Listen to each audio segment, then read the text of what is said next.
بسم اللہ الرحمن الرحیم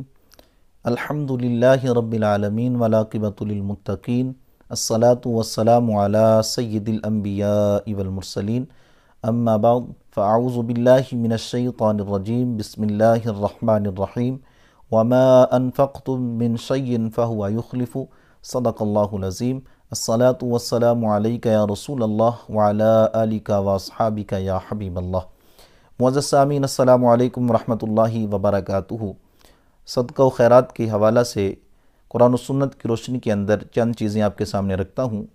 کہ وہ کون سا صدقہ ہے جو رب کی بارگاہ میں اجر کے اعتبار سے بلند درجہ رکھتا ہے۔ تو سب سے پہلے تو مطلقاً صدقہ کی فضیلت آپ کو سناتا ہوں کہ رب تعالیٰ نے قرآن مجید فرقان حمید کے اندر ارشاد فرمایا وَمَا أَنفَقْتُم مِّن شَيْءٍ فَهُوَ يُخْلِفُ، کہ جو کچھ بھی تم اللہ کی رضا کے لیے خرچ کرو گے اللہ تعالیٰ اس کا بدلہ تم کو عطا فرمائے گا۔ اور آقا کریم علیہ الصلاۃ آپ کا فرمان علی شان آپ کو سناتا ہوں، جس سے اس مسئلہ کی وضاحت بھی ہو جائے گی اور اس بات کا علم بھی ہو جائے گا کہ کون سا صدقہ ہے جو رب کی بارگاہ کے اندر بہت زیادہ اجر رکھتا ہے۔ تو یہ روایت مسلم شریف کے اندر موجود ہے، روایت کا نمبر ہے 995۔ الفاظ یوں ہیں، عن ابی ہریرہ رضی اللہ عنہ قال قال رسول اللہ صلی اللہ علیہ وسلم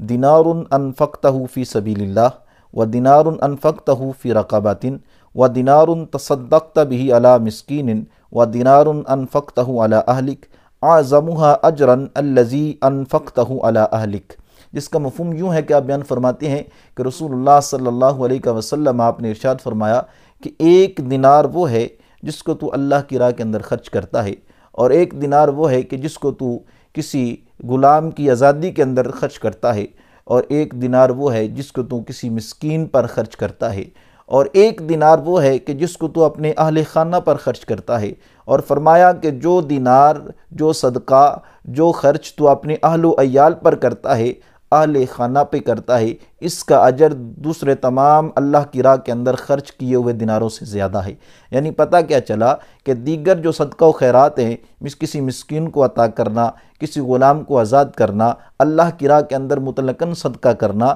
ان سب سے بہتر صدقہ اور سب سے بہتر خرچ جو رسول اللہ صلی اللہ علیہ وسلم آپ نے بیان فرمایا، ان کی بھی ترغیب دی، لیکن فرمایا کہ اپنے اہل خانہ، اپنے اہل و عیال پر جو خرچ کیا جاتا ہے یہ رب تعالیٰ کی بارگاہ میں اجر کے اعتبار سے بھی بڑا ہے اور رب تعالیٰ کی بارگاہ کے اندر مقبول بھی ہے۔ اللہ تعالیٰ کی بارگاہ میں دعا ہے کہ رب تعالیٰ کا کریم علیہ الصلاۃ والسلام آپ کی شریعت مطہرہ پر عمل کی توفیق عطا فرمائے۔